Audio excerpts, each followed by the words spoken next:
काशीराम से बड़ा विद्वान मुझे लगता है दुनिया में राजनीतिक सोच के हिसाब से कोई भी नहीं है उनसे बड़ा। इतनी ईमानदार सरकार है आम आदमी पार्टी यहाँ दिल्ली में। लोगों को सोचना चाहिए कि 6 कैबिनेट मंत्री बनते हैं, 6 में से 5 तिहाड़ जेल में गए। भारतीय जनता पार्टी की बी टीम कौन है? साफ साफ है कि कांग्रेस है।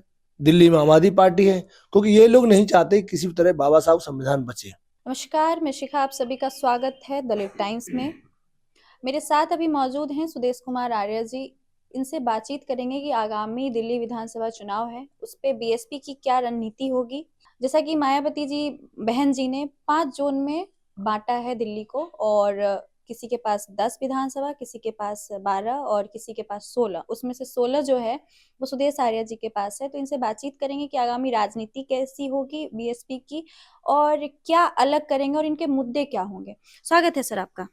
पहले तो आपके चैनल को, खासकर दलित टाइम्स को हम लोग साधुवाद करते हैं।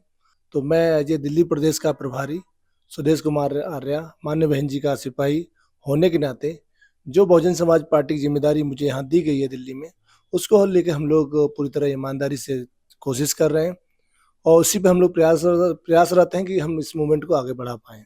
2008 में सरकार बनी थी, जब कांग्रेस की सरकार थी यहाँ पे। उस समय काफी सक्रिय थी बीएसपी और सीटें भी आई थी, विधायक भी थे, पार्षद भी थे।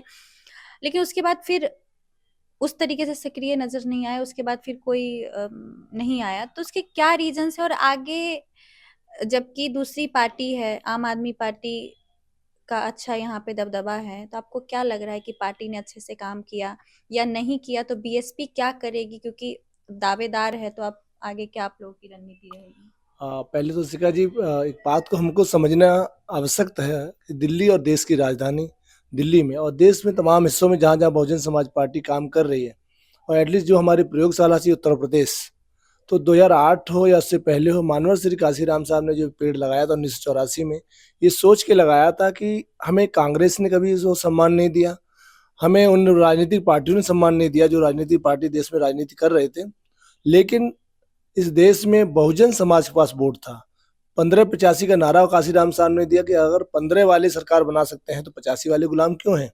तो उस कॉन्सेप्ट काशीराम साहब ने काम किया पूरे देश में, उसमें दिल्ली भी शामिल थी। दिल्ली में काशीराम साहब ने बहुत काम किया। क्यों काम किया? कि दिल्ली जो है माइग्रेट सिटी है। यहाँ जो जो लोग जहाँ जहाँ देशों से, तमाम हिस्सों से आते हैं, तमाम देशी कोनों से लोग यहाँ आके बसते हैं। किस लिए आके बसते हैं? कि रोजी रोटी का भरण पोषण करना है। तो दिल्ली जैसी राजधानी में यहाँ पर स्लम एरियाज हैं, झुग्गी एरियाज हैं, यहाँ क्लस्टर एरियाज हैं, यहाँ पे जे कॉलोनीज हैं, गांव हैं, कच्ची कॉलोनी है। तो इन पूरे क्षेत्रों में ज़्यादातर बहुजन समाज के लोग रहते हैं जो तमाम राज्यों के वहाँ से पलायन करके यहाँ आए हैं। तो काशीराम साहब का टारगेट था दिल्ली को लेके कि हम दिल्ली में अगर बहुजन समाज को तैयार कर लेंगे तो ये अपनी सरकार बना लेंगे। इस कॉन्सेप्ट काशीराम साहब पर के कॉन्सेप्ट पर काशीराम साहब ने झुग्गी चलो यात्रा चलाई, जहाँ झुग्गी जहाँ झोपड़ा वहीं मकान का कॉन्सेप्ट दिया। तमाम आंदोलन के दौरान काशीराम साहब मान्य बहन जी ने दिए, और उसी के फलस्वरूप दिल्ली में हम 2008, 2005, 4, 12 तक बहुत तेजी से बहुजन समाज पार्टी दिल्ली में अग्रसर हुई। लेकिन दुश्मन भी उतना ही चालाक है। जिनसे हमारी लड़ाई है, खासकर इस देश के मनवादी गैर बराबरी व्यवस्था वाले लोगों से, उन लोगों ने बहुजन समाज पार्टी को गिराने के लिए तमाम तरह के प्रोपेगेंडा तैयार किए। उन्हें पता था उत्तर प्रदेश में हमारी 2007 में सरकार चल रही थी। 2008 में हमने 2 विधायक और लगभग 17 काउंसलर जिताए। तो इसका मतलब ये हो गया कि दिल्ली में भी परिवर्तन आने वाला था। तो आप सब, हम लोग जब उसमें देखते थे, हम भी उसमें नौजवान ज़्यादा थे, आपकी उम्र के होंगे, और 2011 की बात थी। तो उसमें आरएसएस और भारतीय जनता पार्टी और कांग्रेस, इन तीनों का एक एजेंडा तैयार हुआ कि किसी भी तरह बहुजन समाज पार्टी जो उत्तर प्रदेश में चौथी बार सरकार बनाने के बाद पूरे देश में मानक स्थापित कर रही है, बाबा साहब का संविधान स्थापित कर रही है आदरणीय बहन जी, और सर्व समाज को बहन जी सम्मान दे रही हैं, और बहुत सारे आधुनिक काम आदरणीय बहन जी ने उत्तर प्रदेश में कर रही है। ऐसा ना हो कि दिल्ली में भी इनकी सरकार बन जाए या बन गई, या बैलेंस ऑफ पावर बन गया बहुजन समाज पार्टी, तो ये पूरे देश में फैल जाएगी। क्योंकि दिल्ली में देश दुनिया से लोग आते हैं और मैसेज लेके जाते हैं कि दिल्ली कैसी चल रही है। और उत्तर प्रदेश में जो काम हो रहे थे पूरे देश दुनिया में गए कि मान्य बहन जी ने कैसे कैसे काम किए, ऐसे ऐसे महिलाओं के लिए काम किए, सुरक्षा के लिए काम किए, गरीब, दलित, पिछड़े और सर्व समाज के लिए बहन जी ने काम करके दिए। तो ऐसा उत्तर दिल्ली में कहीं हो गया तो बहुत गजब हो जाएगा इन लोगों के लिए, खासकर उन लोगों के लिए जो चालाक लोग हैं, जो कांग्रेस, भारतीय जनता पार्टी, जनता दल और जो आम आदमी पार्टी खाम बनाई गई अचानक, इन लोगों के लिए मुश्किल हो जाएगी। तो इन लोगों ने 2011 में एक अन्ना हजारे नाम का व्यक्ति खड़ा कर दिया। बेसिकली इनका प्रोपोगंडा था, बहुजन समाज को तोड़ना था। वहां इन्होंने तमाम तरह के इश्यूज, तमाम तरह के नारे, तमाम तरह की डिबेट्स तैयार की, क्योंकि जन लोकपाल लाएंगे, भ्रष्टाचार में खत्म करेंगे। गरीब आदमी किससे परेशान है? शहरों में ज्यादातर गरीब आदमी भ्रष्टाचार से परेशान है, रहने सहने से परेशान है, सरकारी बाबुओं के तुकतान से परेशान है। तो उन सभी से निजात पाने के लोगों को लगा कि ये हमारी मुक्ति करेंगे। तो यहाँ पर बहुजन समाज बड़ी ताकत से इनके पीछे लग गया। तो वहां पर ये षड्यंत्र हुआ बहुजन समाज पार्टी दिल्ली में भी। और बहुजन समाज पार्टी दिल्ली का जो बोर्ड था, उन्होंने आनंद फानन में एक पार्टी खड़ी कर दी, आम आदमी पार्टी, जिसका कोई भी विचारधारा नहीं है। ये विचारधारा वाली बात होती है ना, कि ये बहुजन समाज पार्टी एक विचारधारा वाली पार्टी है, भारतीय जनता पार्टी भी एक विचारधारा वाली पार्टी है, और कांग्रेस भी सेम विचारधारा वाली, भारतीय जनता पार्टी के बराबर विचारधारा वाली पार्टी है। तो सब मिलाकर इन सभी के विपरीत बहुजन समाज पार्टी अलग विचारधारा वाली पार्टी थी। लेकिन इनके बीच में और एक मनवादी पार्टी खड़ी कर दी गई। उन्हें पता था दिल्ली में कांग्रेस को लोग पसंद नहीं कर रहे हैं, भारतीय जनता पार्टी को दिल्ली में लोग पसंद नहीं करते हैं, और बहुजन समाज पार्टी का ग्राफ बढ़ रहा है। इसको खत्म करने के लिए एक नया विकल्प उन्होंने उसके खिलाफ खड़ा कर दिया, आम आदमी पार्टी का। तो 2011-12 का जो षड्यंत्र था वो हमारे खिलाफ था, ना कि इस देश के कांग्रेस भाजपा के खिलाफ था। वो कह तो रहे थे कांग्रेस के खिलाफ हम जा रहे हैं, लेकिन आज तक आम आदमी पार्टी के मुखिया केजरीवाल ने जो तमाम इतने, हम जब देखते थे वो मीडिया में आकर इतनी मोटी मोटी फाइलें दिखाते थे कि हम शीला दीक्षित को जेल भेजेंगे, हम इसको जेल भेजेंगे, उसको जेल भेजेंगे। आज तक एक चीटी का बच्चा भी जेल नहीं गया कांग्रेस का। लेकिन सारा षड्यंत्र उन्होंने, देखा जाए तो बहुजन समाज पार्टी और बहुजन समाज के लोगों के खिलाफ नैरेटिव सेट किया और लोगों को गुमराह करके पूरे वोट, क्योंकि लोकतंत्र वोट जिसके पास है सरकार उसकी है, और हमारा समाज, बहुजन समाज, खासकर झुग्गी कच्ची कॉलोनियों और गांव में रहने वाला समाज, इनके लोगों को फेर में आ गया। लेकिन सवाल ये उठता है कि आपने कहा कि सबकी अपनी अपनी पार्टी की एक विचारधारा है, लेकिन जब आम आदमी पार्टी यानी केजरीवाल की जब बात आती है तो केजरीवाल हमेशा नारे लगाते दिखते हैं कि हम गरीबों की पार्टी हैं, हमने महिलाओं के लिए बसें फ्री की, हमने दलित मेयर बनाया, हमने भीम आर्मी योजना लागू किया, और उसमें एक पार्टी में थे भी राजेंद्र पाल गौतम जो इसको कोऑर्डिनेट कर रहे थे, चीजें कर रहे थे। तो तमाम नाराएं जब देते हैं तो लोगों का ये कहना है कि जैसे भाजपा भी आती है तो हम दलित भाई बहनों के लिए ये कर रहे हैं, कांग्रेस भी सेम चीज कहती है कि हम दलितों के लिए ये कर रहे हैं, संविधान बचा रही है, और दूसरी तरफ भाजपा कह रहे हैं बटेंगे तो कटेंगे, ये कह रहे हैं कि हम जहां झुग्गी वहीं मकान बना के देंगे। तो आदमी किस पे भरोसा करे? और इन तीनों पार्टियों को क्या बहुजन पार्टी टक्कर दे पाएगी जहां पे स्टेबल है आम आदमी पार्टी? तो क्या वो चीजें रहेगी? क्यों जनता भरोसा करे? आप क्योंकि कोऑर्डिनेटर हैं यहाँ के, तो आपसे ये सवाल जायज बनता है कि एक तो जनता भरोसा क्यों करे, और दूसरी बात कि उनसे क्या अलग करेंगे, और आपके क्या क्या वो मुद्दे रहेंगे?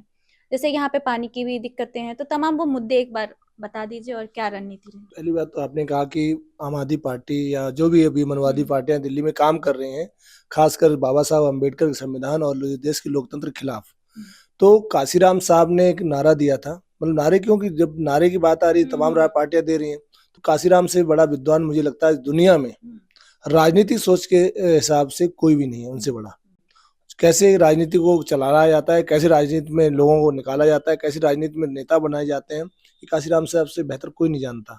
तो साहब ने कहा था कि मैं उस समाज को, जो समाज 2 रुपए किलो चावल नहीं खरीद पा रहा है, मैं उस समाज को 2000 साड़ी खरीदने लायक बनाना चाहता हूँ। बात समझो, आप उसे फ्री का लालच दे के क्या कर रहे हैं? आप महिलाओं को गुलाम बना रहे हैं, किस लिए? कि फ्री यात्रा करा के बस में। आप अगर किसी महिला को, घर की महिला, दिल्ली में लोग 1 करोड़ 80 लाख लोग रहते हैं, 1 करोड़ 80 लाख में मैं मानता हूँ 40-35 लाख बच्चे होंगे, 15-20 लाख बुजुर्ग होंगे, सब मिला के अप्रॉक्सीमेट 50 लाख महिलाएं तो होंगी। आप उस 50 लाख महिलाओं में से 40 लाख महिलाएं जो एजुकेटेड भी होंगी या नहीं एजुकेटेड होंगी, नॉन स्किल्ड होंगी, तो उनको आप पर महिला रोजगार दे दो, तो 5 रुपए टिकट तो महिला वैसे ले लेगी। तो फ्री का जो आप जो ड्रामाबाजी हम लोग मीडिया में देखते हैं या मीडिया द्वारा थोपा जा रहा है, खासकर आम आदमी पार्टी द्वारा, उसको देखो। काशीराम साहब ने कहा था हम फ्री नहीं चाहिए, हमको काम चाहिए, हमको व्यवसाय चाहिए, हमको सुरक्षा चाहिए, हमको शिक्षा चाहिए। ये सरकार क्यों नहीं बोलती? आप कहते पानी फ्री देंगे, पानी फ्री तो कोई भी दे देगा। आप बहुजन समाज पार्टी सरकार बना लो, हम भी बोल देंगे पानी फ्री दे देंगे। क्या वो सरकार बनने से पहले उसने पानी फ्री दिया? क्या सरकार बनने से पहले बिजली दी? तो बहुजन समाज को भी तो समझना चाहिए कि अगर वोट के आधार पर सरकार बनती है तो सरकार बीएसपी बना लो, तो बीएसपी हो सकता है तुम्हें उससे बेहतर दे दे। जब रोजगार हर घर में 2 4 5 नौजवान अच्छे अच्छे पोस्टों पे होंगे, सरकारी गैर सरकारी नौकरियों में होंगे, बिजनेस में अच्छे प्रोफाइल में अच्छे होंगे, तो वो 500 100 200 500 रुपए का बिल कौन नहीं दे पाएगा, और उससे सरकार का रेवेन्यू भी जनरेट होगा। लेकिन इन सरकारों की नीयत क्या हुई कि इन दलितों को पेट तक सीमित रखा जाए, इनके दिमाग में कुछ ना जाए। तो एक एटलीस्ट हमें ये लगता है कि बहुजन समाज को गुलाम बनाने की प्रक्रिया में आम आदमी पार्टी का सबसे बड़ा योगदान लग रहा है, जिसको हमारे लोग नहीं समझ पा रहे। बहुजन समाज पार्टी की जो राजनीति है वो सत्ता का सुख पाने के लिए नहीं बनी है। मान्य बहन जी अगर सत्ता का सुख पाना चाहती तो तमाम राजनीतिक दौरान उनके पास 13 MP भी रहे, 19 MP भी रहे, 21 MP भी रहे, तो किसी भी सरकार में शामिल हो जाती। आज जो 2 2 MP वाले लोग सरकार में मलाई मार रहे हैं, तमाम शेड्यूल कास्ट के और ओबीसी के जो लीडरान, क्षेत्रीय लीडरान हैं, मलाई मार रहे हैं, तो मान्य बहन जी भी कर सकती थी। लेकिन मान्य बहन जी ने कहा कि हमको राजनीतिक सुख नहीं चाहिए, इस देश के गरीब वंचित समाज के उत्थान और उद्धार का कैसे भला हो पाए उसके लिए हमें प्रयास करना है, साथ में मान सम्मान स्वाभिमान भी ना मरे। तो बहुजन समाज पार्टी आज भी वही कर रही है। तो हमारा जो एजेंडा दिल्ली में है, जो हमारा खोया जनादेश था, जो हमारा मूल समाज है, जिसकी सबसे ज्यादा दुर्दशा इस देश में हो रखी है, और दिल्ली देश की राजधानी में, मैं कुछ देशों में गया हूँ, वहाँ की देशों की राजधानी हम लोगों ने देखी है, ऐसा लगता है कि दुनिया का सबसे पॉश एरिया यही है। लेकिन भारत में जब दिल्ली में आते हैं तो लगता है सबसे नर्क वाला देश की राजधानी यही है। ये किसकी देन है? कांग्रेस की, भारतीय जनता पार्टी की और आम आदमी पार्टी की। तो उसकी खूबियां तो कुछ भी नहीं है आम आदमी पार्टी की, उन्होंने बर्बादियां बहुत सारी की हैं, लेकिन लेवल अच्छा लगाया। लेवल क्या लगाया कि हम फ्री दे रहे हैं, हम बाबा साहब का मिशन चला। कौन सा मिशन चला रहे हैं? बाबा साहब का मिशन तो ये है कि इस देश का कमजोर गरीब बच्चा IAS IPS बने। शिक्षा का वो स्तर बहुत दयनीय है दिल्ली में, हम नहीं कह रहे। दिल्ली का जो एजुकेशन सिस्टम है सेंटर का, वो कहता है दिल्ली का सिस्टम सबसे खराब है। सिर्फ दीवाले रंगने से काम नहीं बनना, फैकल्टी अच्छी होनी चाहिए, उसका जो अवेयरनेस प्रोग्राम होते हैं शिक्षा के वो अच्छे होने चाहिए, वो कुछ भी नहीं है। और इतनी ईमानदार सरकार है आम आदमी पार्टी यहाँ दिल्ली में, लोगों को सोचना चाहिए कि 6 कैबिनेट मंत्री बनते हैं, 6 में से 5 तिहाड़ जेल में गए। तो जहां आग होती है वहीं धुआं निकलता है, जहां कहीं ना कहीं कुछ ना कुछ इन्होंने घोटाले, कुछ ना कुछ गलत किया, तभी तो है। विदाउट एविडेंस आपको मुझको ना पकड़ ली गई, तो इसका मतलब है कि सरकार की पूरी काली करतूतें सामने आ गई थी। इसलिए जो भी जांच एजेंसियां हैं वो कार्रवाई करेंगी, चाहे केजरीवाल जेल में जाए, चाहे मनीष सिसोदिया जाए, चाहे सत्येंद्र जैन जाए, तमाम लोग ये क्रिमिनल लोग हैं। क्रिमिनल कौन? सरकार के क्रिमिनल लोग हैं। हर शाम को दिन में हमारे लोग कमाने खाने वाले लोग होते हैं, हम दिन में उनको समझाने जाएंगे, हो सकता है वो ना मिले घर पे, तो हम किसको समझाएं? हमारा डेली का प्रोग्राम शाम का रहता है 6:30 बजे से रात के 11 12 बजे तक। लोगों के बीच जाते हैं, झुग्गियों में जाते हैं, कच्ची कॉलोनी में जाते हैं, बताते हैं भैया कि आप लोगों का सही वोट का इस्तेमाल कैसे होगा, आपके राइट्स क्या है, बाबा साहब अम्बेडकर क्या चाहते थे इस देश में, कैसा भारत बने, कैसे आप लोग बने। और देश 70 साल 74 साल आजादी के बाद भी आपकी दुर्दशा ऐसी है, तो सोचो बाबा साहब का संविधान तो कहीं है ही नहीं। हम समझाते हैं, 10 20 50 लोग मिलते हैं, समझते भी है, कुछ लोग पेट की वजह से, कुछ लोग डर की वजह से नहीं समझ पाते पूरी तरह, लेकिन जो समझ जाते हैं वो हमारी तरह, आपकी तरह पागल हो जाते हैं और मूवमेंट के साथ लग जाते हैं। लेकिन इन सरकारों ने, लाला जी ने ठेका प्रथा लागू कर दी। ठेका प्रथा किसके हाथ में? जो इनके कॉर्पोरेटर बिजनेसमैन है उनको इन्होंने ठेका प्रथा दे दिया। वो आउटसोर्सिंग करके दिल्ली के लोगों को ठग रहे हैं, नौजवानों को ठग रहे हैं। तो बात तो इसमें होनी चाहिए। तो मैं अभी, आप जब यहाँ से वहां से यहाँ तक आए तो कितना जाम मिला, किसकी जिम्मेदारी है? जब यहाँ पे पूरा रोड खुर्दी पड़ी है, दिल्ली जैसे शहर में जहाँ अच्छा एरिया बोलते हैं इसको, पूरा रोड में डस्ट खुदा हुआ है, धूल उड़ रही है, किसकी जिम्मेदारी? सरकार की। यहाँ बगल में ही कूड़े का ढेर पहाड़ मिलेगा आपको 5 किलोमीटर दूर, किसकी जिम्मेदारी थी? इसके सरकार की। तो सारी जिम्मेदारी सरकार की है, लेकिन सभी जिम्मेदारी पल्ला झाड़कर वो कहेगा कि बीजेपी काम नहीं करने देती, वो कहेगा कि आम आदमी पार्टी काम नहीं करना चाहती है। तो आपस में नूरा कुश्ती का खेल चल रहा है मैडम। बहुजन समाज में जिन लोगों के पास बल बुद्धि बाबा साहब की वजह से आ गई है, बल और बुद्धि आ गई है, उन लोगों को सोचने की बात थी कि बाबा साहब का थोड़ा बहुत कर्ज उतारें और समाज में जाएं। वो करते क्या? उल्टा है। चाहे दिल्ली विश्वविद्यालय में बैठे हुए प्रोफेसर हो, चाहे अम्बेडकर नामा चलाने वाले लोग नालायक लोग हों, वो लोग बाबा साहब को तो धोखा दे रहे हैं, साथ में समाज को भी धोखा दे रहे हैं, सिर्फ इसलिए कि उनको कांग्रेस की गुलामी करनी है। अभी जैसे कि आपने कहा, इस पॉइंट पे मैं बहुत बाद में आती, लेकिन क्योंकि आपने चर्चा चलाया तो मैं पूछना चाहूंगी। जैसे आपने कहा ईडी सीबीआई भेज देते हैं तो 5 6 लोग जेल में हैं। उसी तरीके से जब कांग्रेस की गवर्नमेंट थी तो उस समय मायावती जी के यहाँ आवास पे पहुंचा और उस समय भाजपा कंप्लेंट करती थी। एक दौर था कि जब कांग्रेस की गवर्नमेंट थी तो भाजपा आरोप लगाती थी कि ईडी सीबीआई का गलत इस्तेमाल कर रहे हैं। आज वही चीज जब भाजपा सत्ते में है तो यही नारा कांग्रेस दे रही है। अब जब आम आदमी पार्टी के पांचों लोग जो हैं मंत्री जब जेल में जाते हैं तो वो भी यही कहते हैं कि ईडी सीबीआई का इस्तेमाल कर रहे हैं। तो आपके हिसाब से ये लग रहा है कि वाकई गलती हो रही है या उसका कुछ दुरुपयोग भी है या फिर हवा हवाई बातें हैं? नहीं नहीं, बिल्कुल मैं बताता हूँ। जो माननीय बहन जी का अगर कॉन्सेप्ट लें तो देश नहीं दुनिया की बात कर रहा हूँ मैं, और सुप्रीम कोर्ट से बड़ा कोई नहीं है। तो माननीय बहन जी पे जो भी भाजपा कांग्रेस ने अनर्गल अपनी सरकारी एजेंसियां बैठा कर अनर्गल आरोप लगाए थे, सारे के सारे सुप्रीम कोर्ट से क्लीन चिट हुए हैं। एक भी केस आदरणीय बहन जी पे आज तक विचाराधीन नहीं है, सभी में क्लीन चिट है। क्यों चिट है, क्लीन चिट है? क्योंकि बहन जी ने कभी कोई अपराध किया ही नहीं। बहन जी ने जो कुछ किया ट्रांसपेरेंस समाज के लिए किया, समाज की बेहतरी के लिए किया, और इस देश में उत्तर प्रदेश से बड़े राज्य में काम करके दिया। और जो इनकी हम लोग बात कर रहे हैं, इनकी कथनी करनी जमीन आसमान का फर्क है। कभी ये कहते हैं कि हम जैसे ही आएंगे वैसे ही हम सबको पक्का कर देंगे, पर आज तक नहीं किया। हम जैसे ही आएंगे तो हम दिल्ली में जो नशाखोरी का काम चल रहा है उसको बंद कर देंगे, लेकिन उसका अपोजिट ये गली गली में इन्होंने आवंटित कर दिए दारू के ठेके। और वो किसको किए? जो इनके व्यापारी लोग थे। तो उन सभी में तो फंसे हैं ये लोग। भाई ऐसा क्या हो गया कि हर मोहल्ले में 4-4 ठेके बना दिए इन्होंने? किसके कॉन्सेप्ट बने, किसके फंडिंग से बने, कहाँ से रूल पैदा किया, और इसमें क्या भ्रष्टाचार हुआ, कितना हुआ, सब कुछ जांच के विषय है ना। नहीं तो दारू की दुकानें क्या होती थी, कहीं 10, 5, 2, 3, 4 किलोमीटर पे एक बनाई जाती है, और उसका भी पैरामीटर से स्कूल कॉलेज से बाहर बनाई जाती। लेकिन केजरीवाल ने क्या किया, हर मोहल्ले में था। मतलब ऐसा कोई मोहल्ला नहीं था जिस मोहल्ले में आपको दारू के ठेके ना मिले, और 2-2, 4-4 घरों में, घर के ऊपर घर नीचे दारू ठेका। तो वो सारा कुछ भ्रष्टाचार के दायरे में आया। सरकार के कैग ने जब उसको चेक किया तो पाया कि हाँ इसमें गड़बड़ियां अनियमितताएं बरती गई हैं। किसने बरती? दिल्ली सरकार के मंत्रियों ने।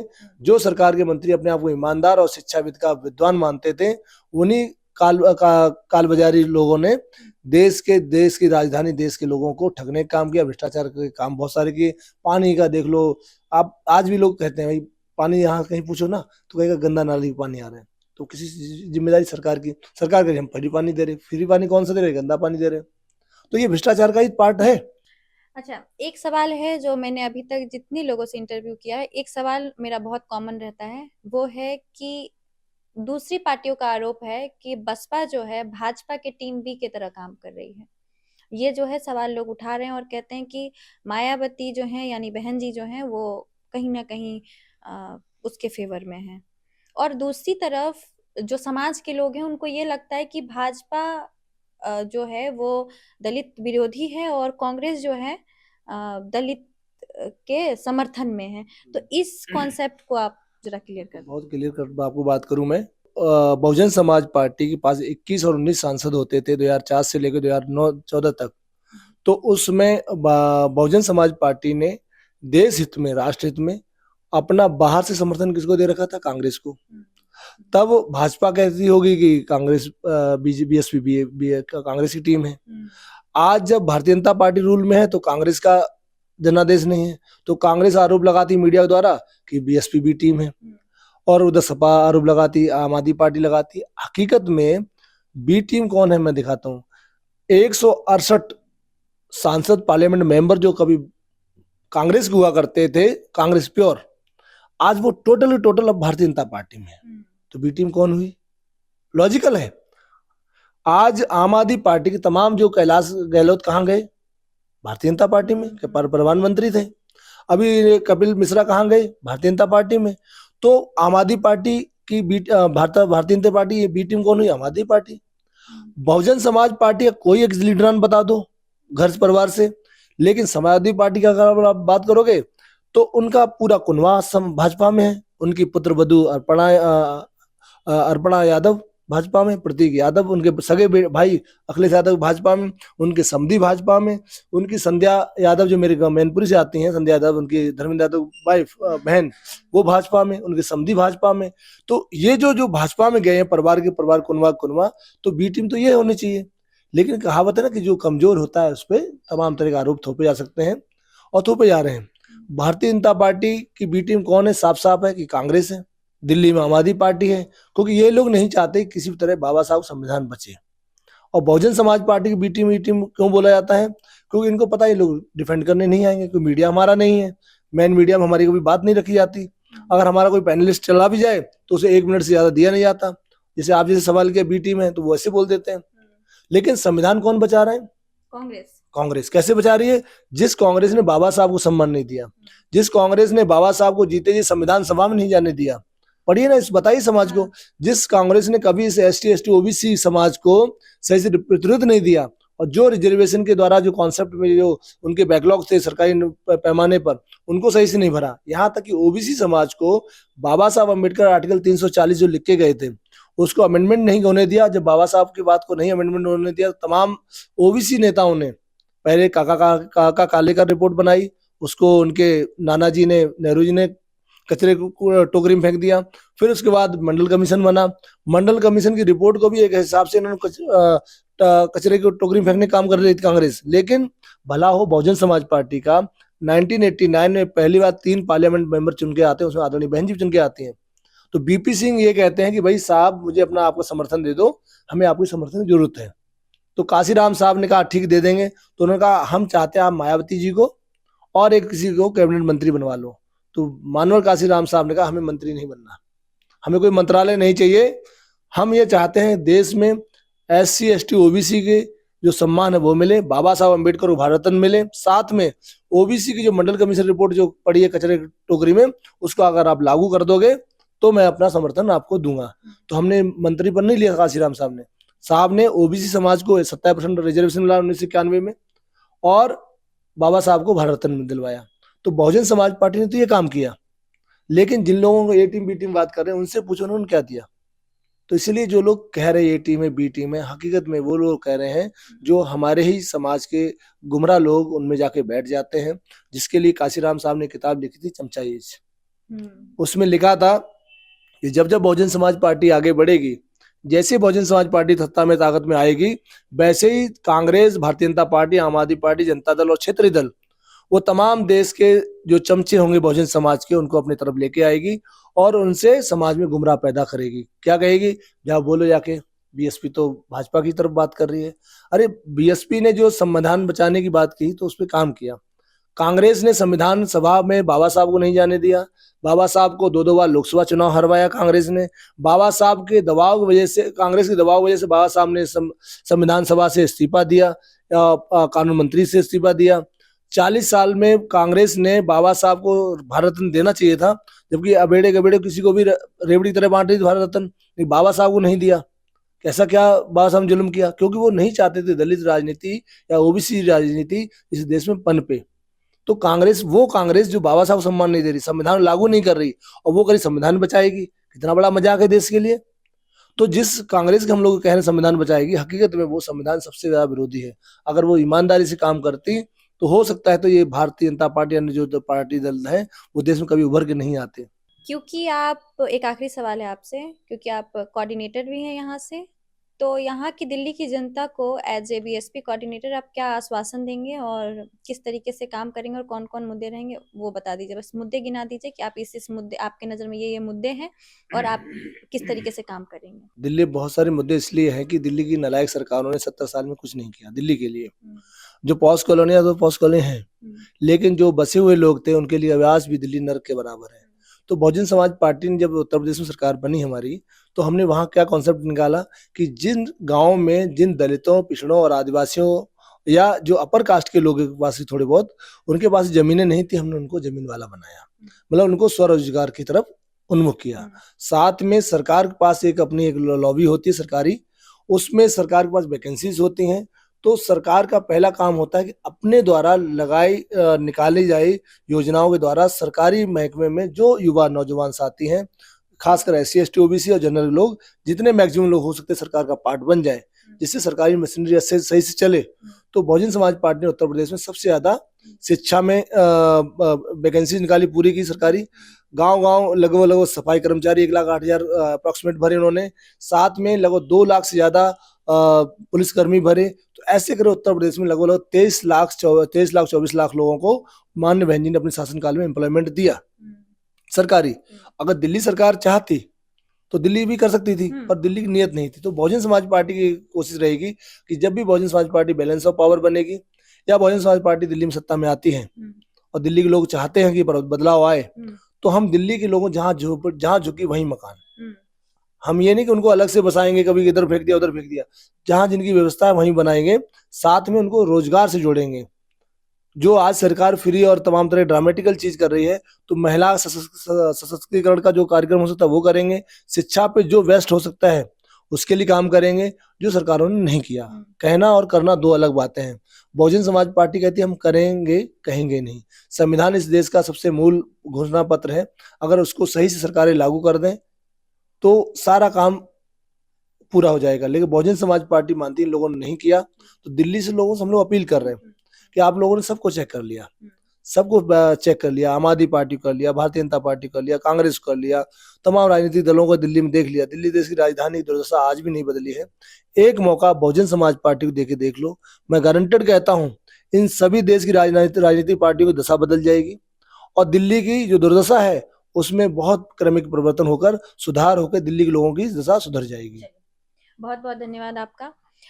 देखिए, हमारी बातचीत जो थी उस पे आप लोग आपने सुना ही है हमने क्या बातचीत की, और आपकी जो भी राय वो कमेंट बॉक्स में जरूर दीजिएगा। लेकिन तय अब आपको ये करना है कि जहाँ पे किसी एक पार्टी का नारा है बटेंगे तो कटेंगे, किसी एक पार्टी का नारा है एक है तो सेफ है, लेकिन वहीं पे बहुजन पार्टी ने एक नारा दिया है, वो कहा है जुड़ेंगे तो बचेंगे, पढ़ेंगे या आगे बढ़ेंगे। इस तरीके के नारे वाले पार्टी बहुजन पार्टी है, और अब आपको तय करना है कि आपको किसके साथ जाना है। और आप हमारी बातचीत पे आपकी जो भी राय है कमेंट बॉक्स में जरूर दीजिएगा। मिलते हैं फिर अगली खबर के साथ, तब तक के लिए धन्यवाद।